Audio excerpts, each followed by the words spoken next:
Hello everyone, welcome back to my channel content for education.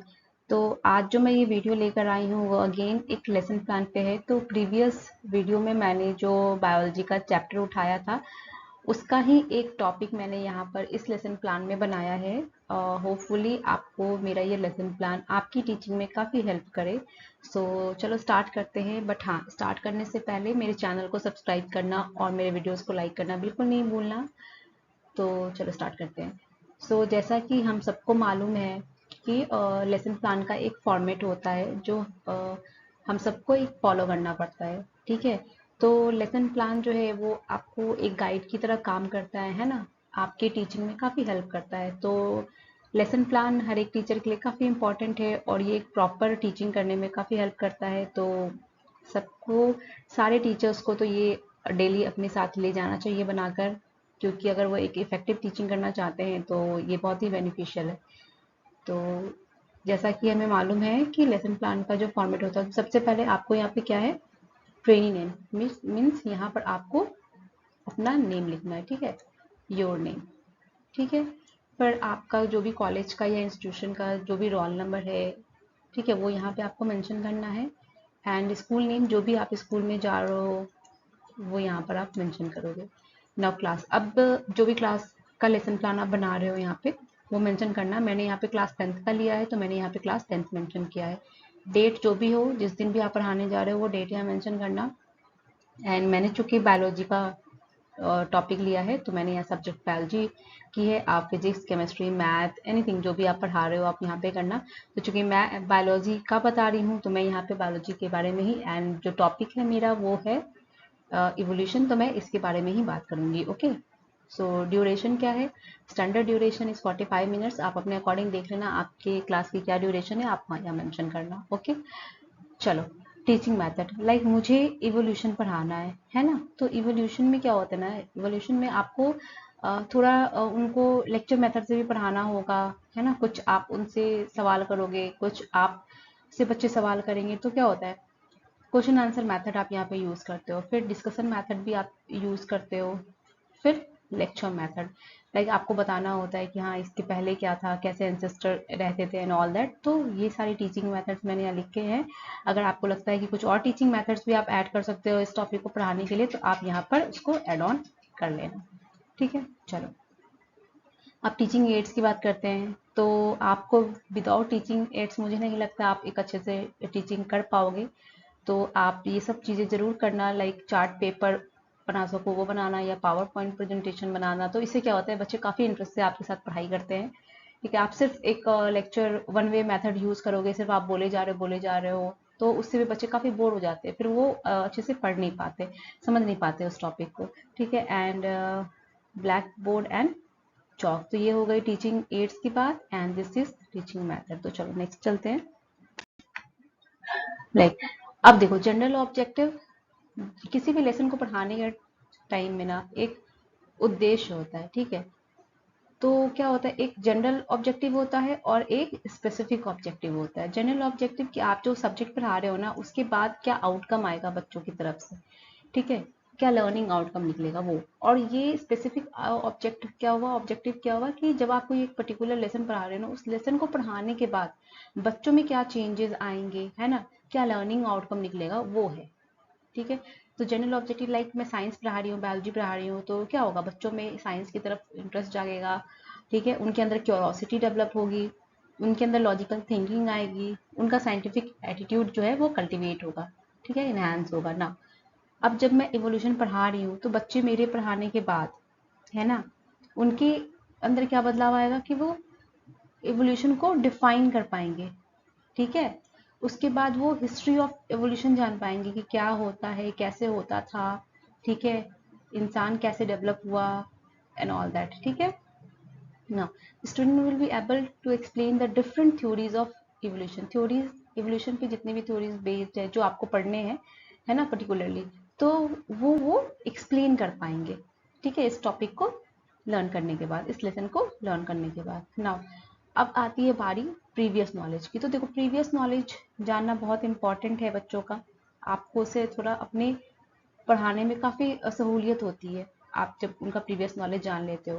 तो student को आप assume करके चलते हो कि ठीक है उनको थोड़ा बहुत आता है या नहीं भी आ सकता है।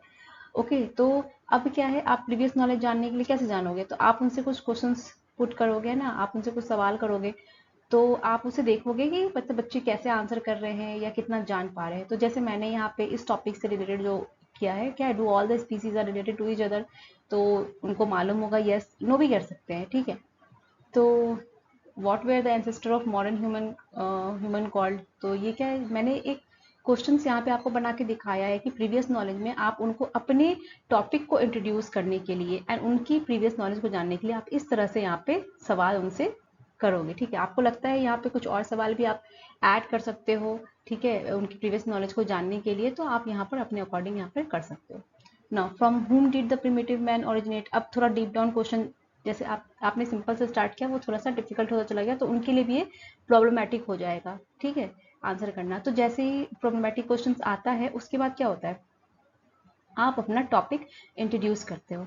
आप उसके पहले ब्लैक बोर्ड पर अपना टॉपिक नहीं राइट डाउन करते हो, आप जब इंट्रोड्यूस करने के टाइम में आप अपने टॉपिक को ब्लैक बोर्ड पे लिखते हो। जैसे अब यहाँ पर क्या हो, प्रॉब्लमेटिक क्वेश्चन, मान लो सपोज कोई भी प्रॉब्लमेटिक क्वेश्चन आ गया, तब आप करोगे वहां पे क्या कि today we are going to study about this topic and all that.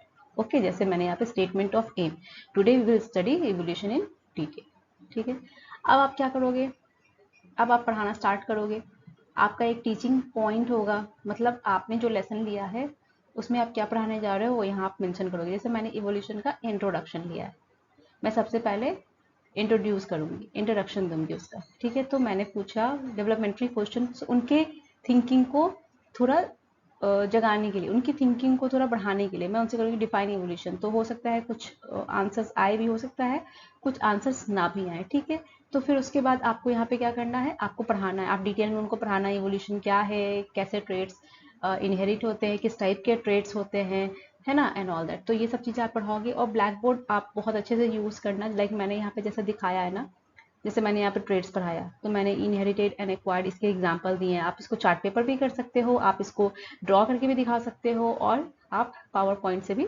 दिखा सकते हो, ठीक है ना। अब जब आपने वो इंट्रोडक्शन दे दिया है उनको, ट्रेड्स क्या है, एवोल्यूशन क्या है, जो पढ़ा लिया है, अब आप उससे कुछ क्वेश्चन उससे पुट करोगे देखने के लिए कि वो कितना वो समझे हैं, आपने जो भी पढ़ाया है वो उनको अच्छे से समझ में आया है या नहीं आया है। तो आप कुछ क्वेश्चंस करोगे, अगर बच्चे अटकते हैं तो आप उनको फिर से अच्छे से समझाओ, और अगर नहीं है तो फिर आप स्मूथली आगे बढ़ सकते हो, ठीक है।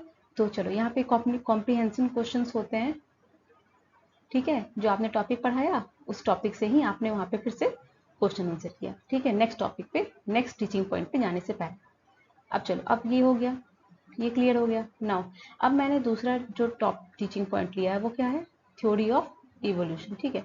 अब मैं यहाँ पे बच्चों से पूछूंगी कि आपने कभी इवोल्यूशन के रिगार्डिंग कोई थ्योरी का नाम सुना है, किसी साइंटिस्ट का नाम सुना है, एंड ऑल दैट। तो हो सकता है जवाब दे, नहीं भी दे, तो फिर मैं यहाँ पे क्या करूंगी, मैं यहाँ पे उनको डिटेल में पढ़ाऊंगी, ठीक है। टीचर्स स्टेटमेंट इज जब आप डिटेल में उनको पढ़ाते हो चीज़ें, ठीक है। फिर मैंने उनको डार्विन की थ्योरी बताई, फिर मैंने उनको लेमार्क्स की थ्योरी बताई, फिर मैंने एग्जाम्पल्स पुट किए, ठीक है। फिर आप उनको कुछ एग्जाम्पल पुट करने के लिए बोलो ताकि उनकी जो थिंकिंग डेवलप हो सके अच्छे से, है ना। नहीं भी होए तो कोई बात नहीं, बट कोशिश। चलो, उसके बाद आपने ये पढ़ा दिया, उसके बाद आप उस टीचिंग पॉइंट जो आपने पढ़ाया है उससे आप उनसे क्वेश्चंस करोगे, लाइक मैंने यहाँ पे जैसे किए हैं कुछ। उसके बाद बच्चों को इफेक्टिवली समझ में आया होगा तो बच्चे काफ़ी अच्छे से आंसर करते हैं, है ना। उसके बाद फिर क्या होगा, आप जब ये टॉपिक पढ़ाओगे तो आप उनको example, power point, chart paper, जो भी आपको लगता है कि आप उस टीचिंग एड्स में शामिल करके आप उसको अच्छे से पढ़ा सकते हो, आप वो काम करना, ठीक है। नाउ अब जैसा मैं हमेशा कहती हूँ कि आपको 45 मिनट्स का ड्यूरेशन हो, चाहे 40 मिनट्स का ड्यूरेशन हो, आपको लास्ट के 5-10 मिनट बचा के रखने हैं। क्या किस लिए बचा के रखने हैं, तो एक क्विक रिवीजन देने के लिए, ठीक है। आप बच्चों के साथ टू वे, है ना, आप उसको क्विक समराइज करोगे, आपने क्या पढ़ा है, आपने जो भी टीचिंग पॉइंट्स ली है उसको बताओगे, आपने उसमें से क्या पढ़ा है, एक क्विक रिकैप लेना है, ठीक है। नाउ अब जो बच्चों का जो लर्निंग आउटकम है ना, जो आपका इस लेसन का ऑब्जेक्टिव था कि बच्चे इस लेसन को पढ़ने के बाद उनके अंदर क्या चेंज आएगा, वो किस तरह से इस लेसन को अच्छे से एक्सप्लेन कर पाएंगे, नहीं कर पाएंगे, कुछ टॉपिक जो भी टॉपिक था उसके अंदर वो डिफाइन कर पाएंगे, नहीं है, तो ये सब जानने के लिए हम क्या करते हैं, उनसे इवेल्युएशन क्वेश्चन करते हैं, ठीक है। तो जैसे मैंने इवोल्यूशन पढ़ाया है, ट्रेड्स पढ़ाया है, थ्योरीज पढ़ाई है, तो मैं उससे रिगार्डिंग उनसे क्वेश्चंस पुट करूंगी, जैसे मैंने यहाँ पे एग्जांपल दे रखे हैं। है ना। तो फिर बच्चे उसका काफ़ी अच्छे से आंसर करते हैं। अगर आपने इफेक्टिवली अच्छे से पढ़ाया है तो बच्चे भी काफ़ी अच्छे से कॉन्सेंट्रेट होकर सुने हैं, तो वो काफ़ी अच्छे से आंसर करते हैं। ठीक है, उसके बाद आप उनको होम टास्क दोगे, होमवर्क जो है। ठीक है, आप उनको कुछ भी होमवर्क दो, जैसे आप चार्ट बनाने के लिए उनको कह दो। ठीक है, उसके बाद उनको कुछ एक टॉपिक इंट्रोड्यूस करो ताकि वो खुद से भी कुछ पढ़ कर आए। ठीक है, उसके बाद क्या है यहाँ टीचर रिमार्क में क्या है कि जैसे आप जब पढ़ा रहे हो तो आपके जो आप इंटर्नशिप में गए हो, आपको आपको जो वहाँ पे मेंटर है या फिर जो टीचर है वो आपको मॉनिटर करते हैं। ठीक है, वॉच करते हैं, तो यहाँ पर आपको बताएंगे कि आपकी टीचिंग में कहीं कमी रह गई हो वो बताएंगे, या उस कमी को कैसे मॉडिफाई करना है वो बताते हैं। तो ये टीचर रिमार्क यही है।